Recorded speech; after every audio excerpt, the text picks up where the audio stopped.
영혼의 쉼터를 방문해 주신 여러분 반갑습니다. 이정길 목사입니다. 먼저 주에는요, 세상을 비추는 등불 이야기, 그 세상의 모든 것이 예수님 앞에 밝히 드러날 수밖에 없다라고 하시는 말씀과 그 진리를 받아들이는가 아닌가, 곧 예수님을 받아들이는가 아닌가, 그 결과에 따라서 엄청난 차이가 있을 것이다 라고 하시면서 들을 귀 있는 자는 들으라고 말씀을 하셨어요. 그리고 겨자씨 비유하고 마가복음에만 나오는 비밀리에 자라는 씨의 비유까지 살펴보았습니다. 오늘 본문이 시작되는 마가복음 4장 35절부터요. 큰 단락이에요. 하나의 단락이라 설명을 드리고 가요. 4장 35절에서 5장 43절까지 있는 큰 단락에는 예수님이 행하신 이적이요. 그 중에 중요한 네 가지를 연속적으로 이어서 말씀하고 계셔요. 이유가 있겠지요. 띄엄띄엄 있지 않고 한꺼번에 네 개를 다 한꺼번에 말씀하신 이유가 있어요. 그것을 이번 주, 다음 주, 다음 주까지 해서 찾아야 돼요. 우리가 그걸 찾아서 누려야 돼요. 느껴야 되고요. 첫 번째로 자연세계, 이 자연 만물에 대한 예수님의 절대 주권을 보여주셔요. 그걸 어떻게 보여주셔요? 갈릴리 바다에 일어난 폭풍을 말씀으로 잔잔하게 하신 것으로 보여주셔요. 두 번째로는 영적 세상에 대한, 영적 세계의 영계라고 그랬죠. 영적 세계에 대한 예수님의, 하나님이신 예수님의 절대 주권을 나타내는 축기, 축사사역이요. 곧 거라사 지방에 더러운 귀신 들린 자를 치료해 주시는 일을 보여주셔요. 세 번째로 12년 동안 12회 동안 아팠던 혈루병 여인을 그 여인의 믿음 하나만 보시고 고쳐주시는 일을 나타내셔요. 그리고 네 번째로 회당장 야이로의 죽은 딸을 다시 살려주시는 네 가지 이적 사건이 연속적으로 기록되면서 우리에게 어떤 메시지를 주고 계십니다. 정말 하나님이 변하지 않는 섭리예요. 올해 많이 추웠잖아요. 봄이 안 올 것 같이, 겨울만 있을 것 같이 그렇게 춥더니 그래도 어김없이 입춘을 지나 오수경칩을 지나서 이제 완전한 봄을 맞이하고 있습니다. 참으로 하나님께 감사할 수밖에 없는 일이지요. 그래서 우리 하나님이고 우주 만물의 주인이시라는 분이 이해가 갑니다. 그러므로 우리가 성경을 통해서 보는 이적 사건, 기적 같은 일도 놀랍고 신기하다라고만 봐서는 안 된다는 것이죠. 제가 여러분에게 늘 말씀을 드리잖아요. 그것은 우리 신앙이 확고하게, 연약한 믿음이 맞아 라고 확고하게 뿌리를 내릴 수 있도록 증거물로 주시는 것이죠. 표적이죠. 그 표적이라고 성경은 이야기했죠. 우리 눈에 보이도록 보여주신다는 것을 우리가 감사로 깨달을 수 있기 원합니다.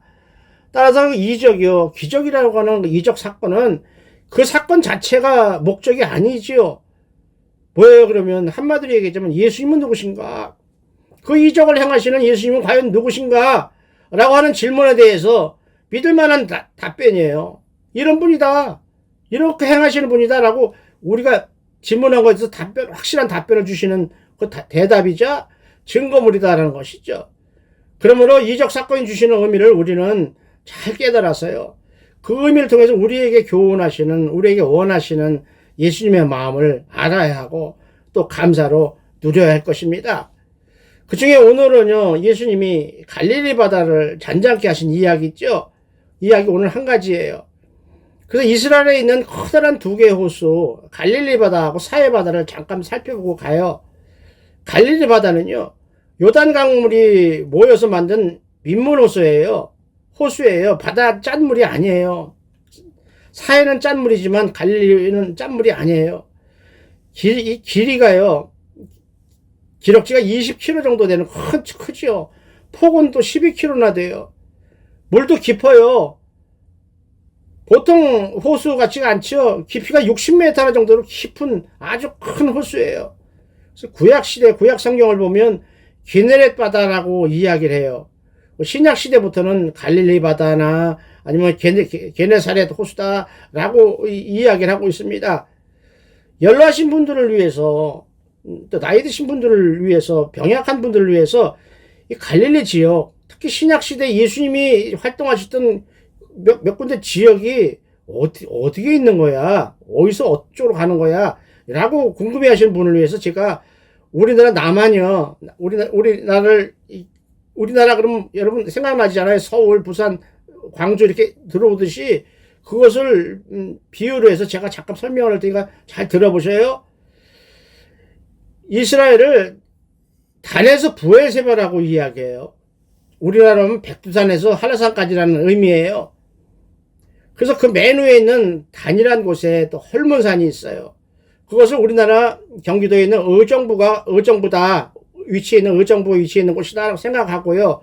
그 오른쪽 위쪽에 있는 춘천은 사도 바울이 예수님을 만났던 담에색으로 보면 돼요. 그리고 예수님이 사역하시던 사역의 본거지 가버나움이 지금의 서울쯤에 위치하고 있다고 보면 갈릴리 바다는요. 오늘 알아보려면 갈릴리 바다는 서울 밑에는 안양이라는 시 아시죠? 안양쯤에 있다고 보시면 돼요. 그리고 안양에서 서쪽으로 인천쯤에 가면 엘리야가 기도하던 850대 1로 기도의 승리를 거뒀던 갈멜산이라고 보시면 돼요. 그리고 그냥 쭉 내려가요. 대전쯤에 가서 여리고가 있다. 여리고. 그렇죠. 선한 사마리아 비유에 나오는 여리고가 있다. 그리고 전라도 전주쯤에 가서 예루살렘이 있다. 그리고 전라도 광주가 부엘세바가 있다. 밑에 있다. 그러니까 사해바다는 그 중간에 있는 춘향전 나오는 남원이라는 곳이 있어요. 그 남원쯤에 사해바다가 있다라고 보면 돼요. 안양에 갈릴리 바다가 있으면 전라도 남원에 사해바다가 있다 이렇게 그림을 그리시고 들으셔요. 그렇게 갈릴리 바다는 높고 높은 산이 병풍처럼 둘러있는 아주 경치가 아름다운 곳이래요. 그래서 물이 맑고 물고기가 엄청 많대요. 그런데 사철 내내 눈이 덮여있는 헐몬산, 하얀 모자를 쓴 것 같은 산이 있죠. 헐몬산과 레바논에서 흘러들어오는 요단 강물이 합쳐졌다가 들어와요. 그러고 나서 사해바다로 흘려 보내줍니다. 따라서 사해바다는요, 이스라엘과 요르단 사이에 있는 소금바다예요. 소금바다. 이름이 사해, 죽을 사자에다 바다 해자예요. 아무것도 살지 않는 곳이에요. 해수면이 물이 진짜 바다가 있는 지중해가 진짜 바다잖아요. 그거보다 400m나 낮게 있어요. 400m나 낮게 있어요. 그래서 아마도 지질학자들은 이 지구상에서 가장 낮은 지역이 아닌가, 사해가. 이렇게 이야기를 해요. 사해는 엄청 커요. 기록지가 80km나 돼요. 엄청 크지요. 또 폭이 18km나 돼요. 그 물의 깊이도 300m가 될 정도로 엄청 크고 깊은 바다예요. 근데 그 사해는 갈릴리 바다는 물을 받기만 하고 아무도 내어주질 않아요. 그런데 이상하게 거기는요, 물이 증발이 엄청 빨리 된다 그래요. 1년에 한 1m 40 정도가 물이 날아가는 정도로 빨리 마른다 그래요. 그러니까 받기만 하고 물을 내보내지 않는데도 물이 증발이 이렇게 빠르니까 소금기만 남잖아요. 물을 증발하고 나니까. 그래서 엄청 짜져갖고 아무 물고기가 살지 못하는 죽음의 바다, 사해라고 부르고 있습니다. 이 두 개의 바다가 우리에게 주는 교훈은요, 갈릴리 바다는요, 물을 남한테 흘려보내줘서 육지, 밭 이런 것을 비옥하게 만들어요. 그리고 물이 맑고 그러니까 물고기가 많은 생명의 바다지요. 그러나 물을 바깥으로 보내주지 않고 받기만 하는 사해 바다는 욕심쟁이에요. 물고기가 한 마리도 살지 못하는 죽음의 바다가 되어버렸어요. 이건 뭘 얘기해요? 나누는 곳, 나눔이 있는 곳에는 생명이 있고 웃음꽃이 피어난다. 반대로 나 혼자 먹을 거야 하고 움켜쥐기만 하면 결국은 생명도 없고 행복이 없다는 것을 우리에게 교훈하고 있습니다. 이제 오늘 본문을 간략하게 정리를 한번 해놓고 본문을 들어갈게요. 오늘 본문은 여러분 다 아시다시피 씨 뿌리는 비유, 비밀에 자라는 비유, 겨자씨 비유를 해서 하나님의 계신 천국이 어떤 곳인가를 하루 종일 가르쳐 주셨어요. 그리고 해가 어두고 저녁 때가 되니까 그날 집회 말씀을 마치시고 배를 탄 그대로 제자들에게 이제 바다 건너편으로 가자. 건너편 동네로 가자라고 말씀하십니다. 근데 그 건너편 동네는 어디냐면 유대인들이 보다는 이방인들이 많이 사는 다음 주에 우리가 알아볼 곳이에요. 데가볼리라는 땅이에요. 지역이에요. 그 데가볼리 지역은 생소하죠. 그러니까 더러운 귀신 들린 거라사 광인이라 그러잖아요. 거라사 미친 사람 있는 거라사 지방으로 보시면 빠르지요. 그런 거라사라고 하는 데가볼리 지역은요, 인공적으로 만들어진, 우리로 말하면 신시가지처럼요, 원래 동네가 있었던 것이 아니고 헬라 제국의 알렉산더 왕이 10개나 되는 이 동네를 만들어요. 그 다음에 헬라인들을 강제로 이주시켜서 살게 만든 인공 도시였었어요. 그러므로 예수님은 거기 사는 이방인들에게도 복음을 전해주시려고 작정하셨던 것 같아요. 그거 이제 바다를 건너서 거길 가는 것을, 이방 나라에 지금 가는 것을 어떤 신학자는 또 이렇게 표현을 하더라고요. 요나가요. 선지자 요나가 회개하라! 라고 외치기 위해서 니느웨로 건너가다가 만났던 그 풍랑을 만났던 요나 선지자에 비유하기도 하는데, 그건 어떤 개인의 신학자의 주장이니까 참고로 그냥 보시면 돼요. 아까도 배를 타고 하루 종일 말씀을 선포하셨거든요. 지금도 그 배를 탄 채로 갈릴리 바다를 건너가셔요. 그 제자들과 함께 가셨다고 하고 그 따르는 배도 많았다고 성경은 기록하고 있는데, 예수님이 타고 오늘 하루 종일 타고 계셨던 배, 또 타고 가시는 배는 누구의 배일까요? 모르는 사람 배는 안 타셨겠죠. 그리고 조그만 배도 안 타셨을 거예요. 안전한 배를 타셨을 거예요. 오늘 살펴볼 예수님의 사역, 갈릴리 바다에 일어난 일들을 이렇게 비춰보면 아마 그 배는 베드로의 배였던 것 같아요. 베드로가 맨 처음에는 그냥 몸만 나왔지만 다시 가서 배까지 다 사역에 쓰려고 갖고 온 것 같습니다. 완전히 다 헌신한 거죠. 참 감사한 일이에요. 그렇게 믿음이 돈독해져서 그것까지 드릴 수 있으니까 얼마나 감사하고 부러운지 모릅니다. 마태복음이나 누가복음에는 이걸 기록하기는 해요. 근데 거꾸로요. 마가복음은 간결하게 이야기하고 마태복음이나 누가복음은 자세하게 이야기하는데, 이것은 거꾸로 마가복음이나 마태복음은 간략하게 이야기하고 이 마가복음은 아주 자세하게 이야기해요. 본문을 읽어보면요, 예수께서 깨어 바람을 꾸짖으시며 여기까지 같아요. 바다더러 이르시되 잠잠하라 고요하라 하시니, 요게 달라요. 마가복음이 이걸 강조해요. 액션이죠. 강조하시는 거예요. 그러니까 바람이 그치고 아주 잔잔해지더라 라고 상세하게 기록하고 있습니다. 조금 전에 이야기했죠. 다른 복음서 마태복음이나 누가복음은요, 바람과 바다를 꾸짖으시니 잔잔하게 되었다, 딱 이걸로 끝나요. 따라서 마가복음의 기록은요, 늘 얘기했잖아요. 예수님이 하셨던, 역사하셨던, 도와주셨던 행동 위주로, 이적 위주로만 기록하기 때문에 노도강풍이 불어닥치고 배가 막 뒤집어질 것 같은 태풍 부는 이런 상황에서 이 말을 어떻게 들으실까요? 잠잠하라 고요하라는 말을 누가 들었을까요? 그 들은 사람이 기록한 거죠. 그러니까 마가복음을 베드로가 기록했다는 말이 맞아요. 따라서 예수님 곁에 베드로가 있었다는 얘기죠. 베드로가 직접 들은 거죠.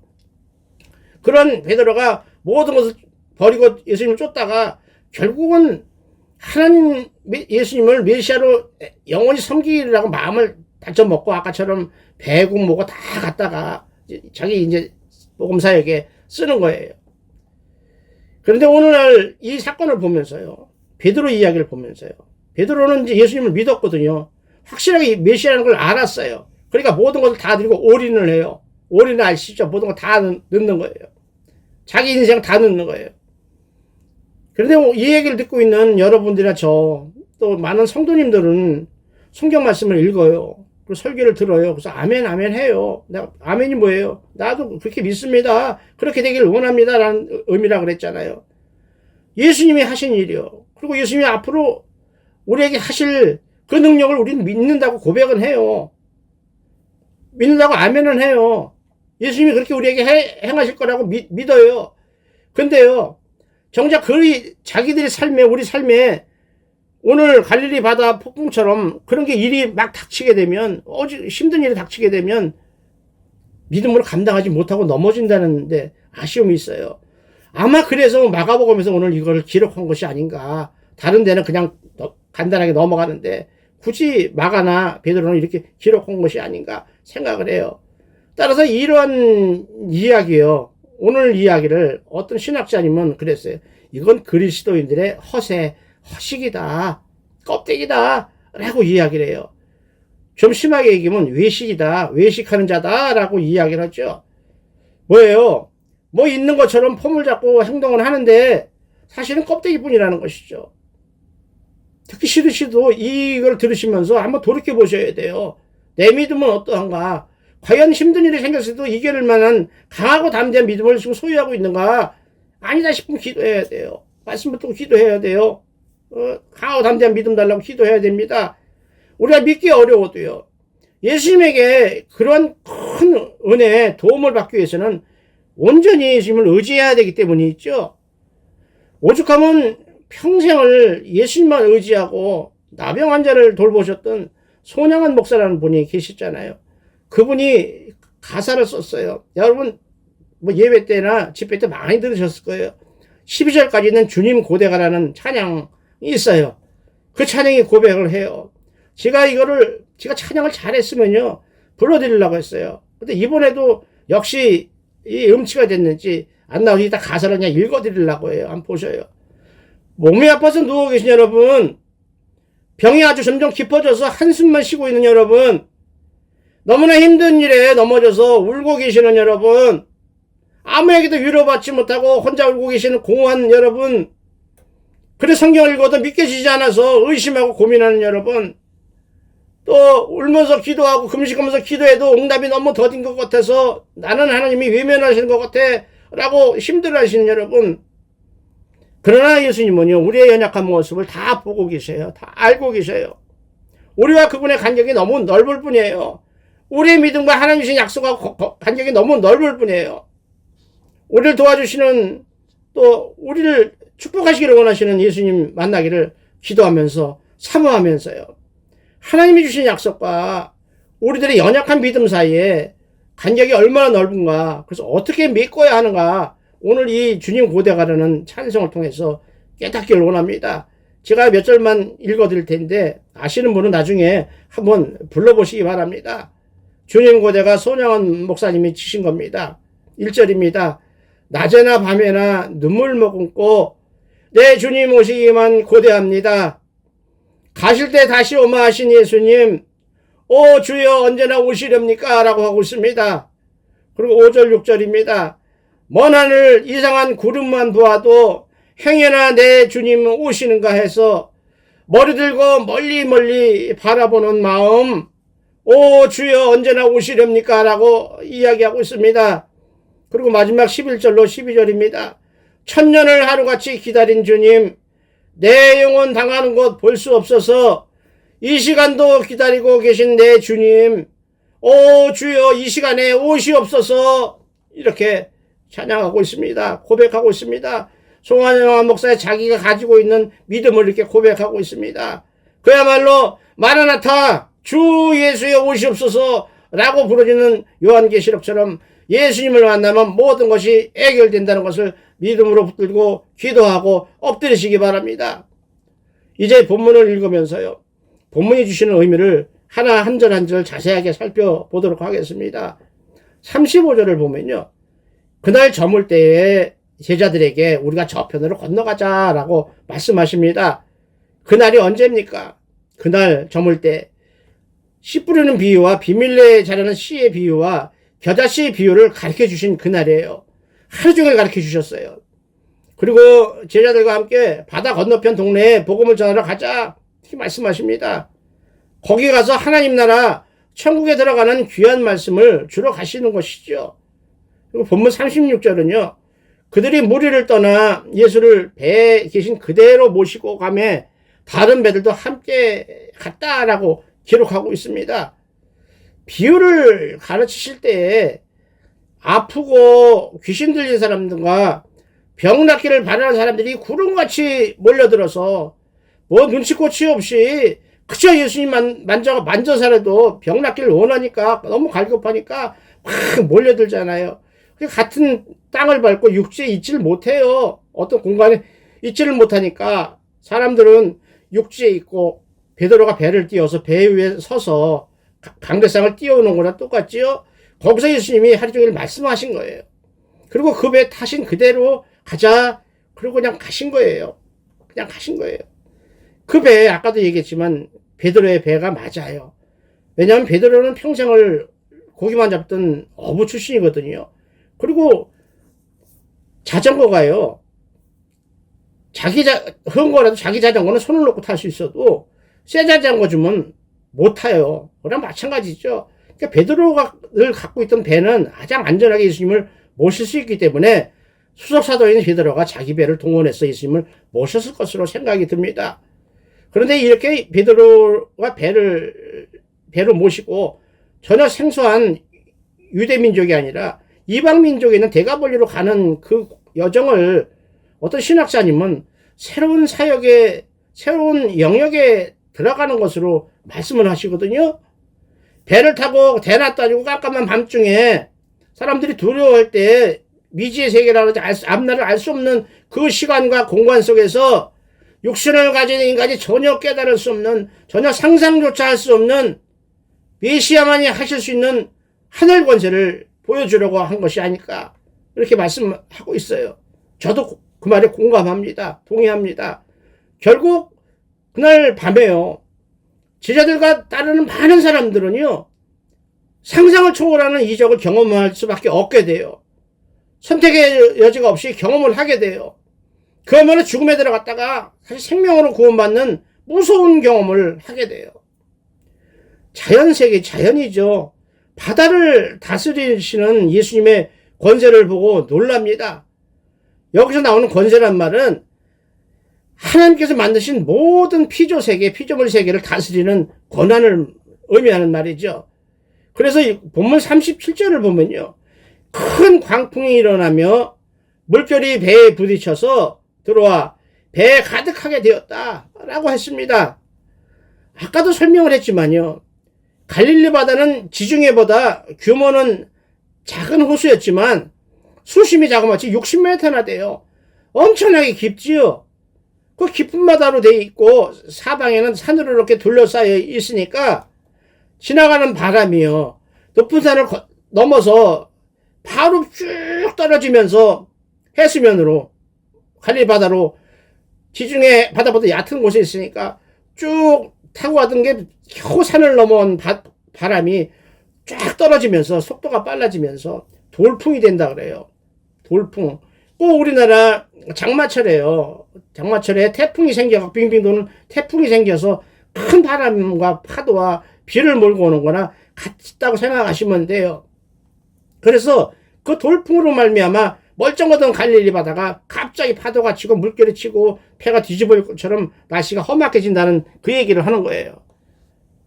본문 38절은요, 예수님께서 고물에서 베개를 비셨다 그래요. 주무셨다. 고물은 배가 이렇게 있으면요, 배 뒤쪽에 있는 게 선미라고 그래요. 한문으로는 배 뒤쪽에 있는 것을 고물이라고 이야기하더라고요. 거기서 성경은 베개를 비셨다 그러죠. 뭐 베개를 갖고 다니신 것도 아니니까 그 안에 있던 아무거나 그냥 비고 주무셨을 것 같아요. 하루 종일 설교하셨으니까 얼마나 힘드셨겠어요. 그런데 제자들이 깨우면서 막 떠들죠. 선생님이 우리가 다 죽게 됐는데 돌보지 않고 잠만 자세요, 이 얘기죠. 참 하나님이시지만 우리의 죄를 대속하시기 위해서, 희생제물이 되시기 위해서 우리의 육신을 입은 참 인간이시기 때문에 피곤을 느끼시죠. 그러니까 그분이 사람 왕래가 뜸한 배 뒤쪽에 가서 주무시고 계셨어요. 뭐 태풍이 불고 난리 나고 사람들이 떠들고 죽는다고 아우성 치는 것도 듣지 못하고 주무실 정도로 고단하셨던 것 같아요. 더구나 이 사건을 보면서 우리가 돌아봐야 될 게 있어요. 아까 그들이 얘기했죠. 다 죽게 생겼는데 돌아보지 않고 잠만 주무셔요? 막 투정을 부리죠. 이건 좀 도와주세요라는 말보다 불평이거든요. 우리도 기도하면서 그렇게 많이 해요. 제가 늘 말씀드리다시피 우리가 기도하면서요, 꼭 어떤 은행에 돈 맡겨놓고 찾는 것처럼요, 내놓으라 그래요. 내놓으라고. 주세요. 뺏기는 거 하나도 없으면서, 하나님께 드린 것도 하나도 없으면서. 우리가 이 얘기를 듣기 싫어도 한번 생각을 가만히 해보셔요. 그 원리가 하나님과 관계를 쌓는 원리를 한번 잘 생각해 보세요. 제가 무슨 얘기를 하려고 했는지 더 이상 깊이 얘기 안 할게요. 그들이 그랬어요. 우리가 지금 곰곰이 생각해야 된다는 말이 이거랑 똑같아요. 오늘 아침까지요. 그렇죠. 아니, 아침도 아니에요. 오늘 저녁 때까지, 여태까지, 예수님 만나고 여태까지 예수님의 말씀을 배웠어요. 그리고 예수님이 앞으로 하실 거라고 하는 그 약속을 들었어요. 그리고 그분이 귀신을 쫓아내는 것을 직접 봤어요. 도저히 저주받아서 고칠 수 없다는 불치병이라고 하는 나병 환자를 고치시는 걸 봤어요. 그것도 약 바른 것도 아니고 말씀으로 해요. 그것도 예수님이 원해서요. 어쩔 수 없이 혼자 걸어나올 수 없는 중풍병자를 고쳐주시는 것을 자기 눈으로 봤어요. 그런데 뭐예요? 한계예요. 인간의 한계.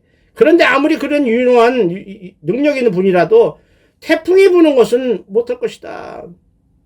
자기가 평생 이 갈릴리 바다에서 어부노릇 했지만 이렇게 큰 폭풍 뒤집은 파도는 못 봤으니 이건 예수님도 어찌할 수 없을 것이다 라고 해서 겁을 먹고 있는 거죠.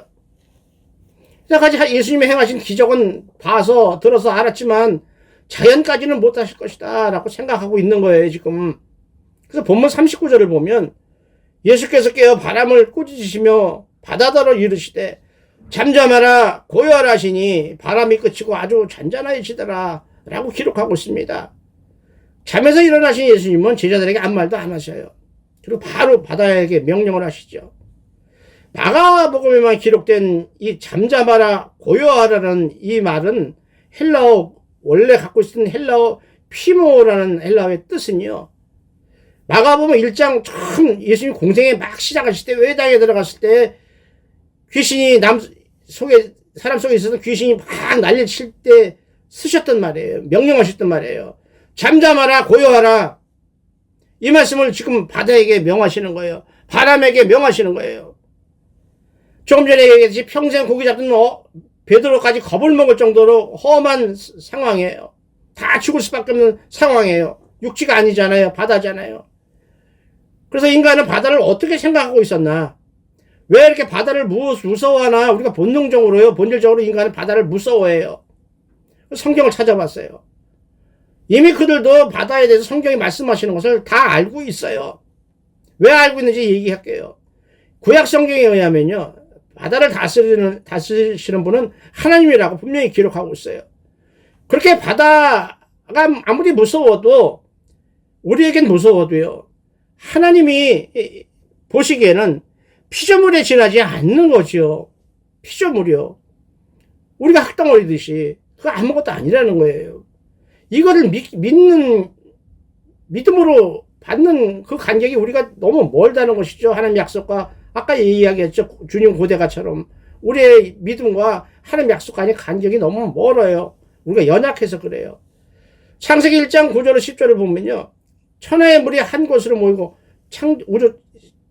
이 땅 창조하실 때 이야기예요. 50만물 창조하실 때 못 땅이죠. 못이 드러나라 하시고는 못을 땅이라 부르시고 물을 바다라 부르셨다라고 기록하고 있어요. 그렇게 이 세상을 만드셨다는 거예요. 그리고 나서 잠언서 8장 29절은 바다의 한계를 정해서 물이 하나님의 명령을 거스르지 못하게 하나님의 허락 없이는 사람이 살거나 동물이 사는 이 땅으로 쓰나미처럼요. 들어오지 못하게 하나님이 막아놓으셨다. 감사한 일이죠. 매일 쓰나미가 일어나고 난리치면 어떻게 땅에서 살아요. 그래서 반대로 따라서 인간이 잘못했을 때는 그 바다 파도를 통해서 재앙으로 나타내 주신다고도 하는 거죠. 나타내시는 거예요. 사용하시죠. 요나서 1장을 보면요. 요나가 니느웨로 복음 가서 복음을 회개하라고 좀 예의하게 심부름을 가죠. 전도를 가요. 복음 사역에 사명으로 가요. 근데 가지 않고 다시 쓰라는 대로 도망을 가잖아요. 그놈들은 죽어도 난 그놈들을 위해서 일할 수 없겠어. 아무리 하나님이 그놈들을 사랑한다고 해도 난 그놈들을 사랑할 수 없어. 원수들이야. 이런 마음을 먹고 하나님의 명령을 거절하고 정반대쪽으로 도망가죠. 니느웨는 이 북쪽인데 다시스가 지금 스페인이니까 정반대로 간 거예요. 그럴 때 어떤 일이 일어나요? 성경을 보면요. 오늘 본문처럼 바다가 거칠게 파도를 치고 배를 삼키려고 난리가 나죠. 난리가 나요. 그러니까 배 선원들이 자기네 신 뭐 다 빌고 난리고 그 가서 팔아가고 돈 많이 벌려고 했던 가든 물건들 준비했던 물건 다 갖다 버리고 배 가볍게 하려고 그렇게 아까운 거 다 버리고 목숨 하나 건질라고요. 그래서 우리 목숨 영생이 중요하다는 거예요, 여러분. 다 버렸는데도 안 되니까 난리를 치니까 요나한테 물어보잖아요. 너가 도대체 어떤 놈이길래 어떤 놈이길래 지금 자고 있느냐. 요나가 벌써 알고 있잖아요. 사람이요, 죄를 지은 사람은 누가 물어보지 않아도 스스로 알아요. 양심에, 하나님 주신 법이 양심의 법이 있기 때문에 그래요. 요나가 그렇게 이야기하거든요. 그 배에 탄 선원들에게, 죽음을 앞두고 막 놀래갖고 난리치는 선원들에게 나를 들어서 바다에 던져라. 나를 바다에 던져버려라.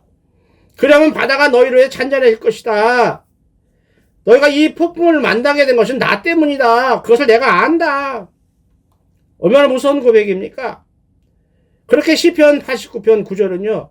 주께서 바다의 파도를 다스리시며 그 파도가 일어날 때 잔잔하게 하시나이다라고 증거하고 있어요. 누가 그 시인이 그걸 겪었으니까 그렇게 기록을 했겠죠. 더욱이 이사야서 51장은 바다 넓고 깊은 물을 말리시고 홍해바다 가르신 이야기를 하고 있는 거예요. 바다 깊은 곳에 길을 내어서 구속받은 자들, 하나님 선택하신 사람들을 건너게 하신 이가 주님이 아니십니까? 라고 이야기를 하고 있어요. 무슨 얘기지요?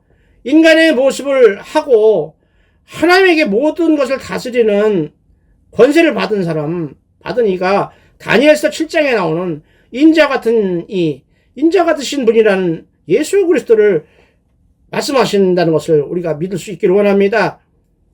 본문 40절은요. 제자들에게 이르시되 어찌하여 이렇게 무서워하느냐? 너희가 어찌 믿음이 없느냐라고 야단을 치셔요. 여기서 어찌하여라는 원래 원문의 뜻은 어찌해서 이렇게 됐냐라는 것보다 아직도라는 해석이 더 어울린다고 어떤 신학자님은 해석을 해놨어요. 어찌하여가 아니라 아직도 믿음이 없냐 이런 얘기예요. 어째서 믿음이 없어? 이게 아니고요. 야, 여태까지 같이 있어서 아직도 믿음이 없냐? 날 못 믿냐? 그래서 겁을 내고 있느냐? 이 얘기 하시는 거예요.